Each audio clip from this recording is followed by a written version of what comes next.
দেখে জিভে জল আসছে তো? তাহলে চলুন কিভাবে বানাতে হয় দেখে নিন।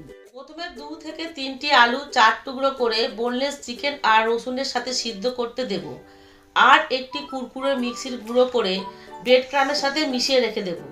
সিদ্ধ হয়ে গেলে আলু আর চিকেনগুলো মেখে নিয়ে এর মধ্যে একে একে দিয়ে দেব পেঁয়াজ কুচি, লঙ্কা কুচি আর ধনেপাতা কুচি।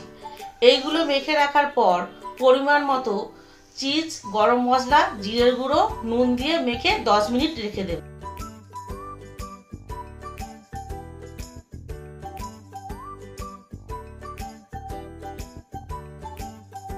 বেশ, এবারে আর কি, ভালো করে এগ ওয়াশ করে ব্রেড ক্রামের কোটিং করে ফ্রিজে রেখে দিতে হবে 1 থেকে 2 ঘন্টা।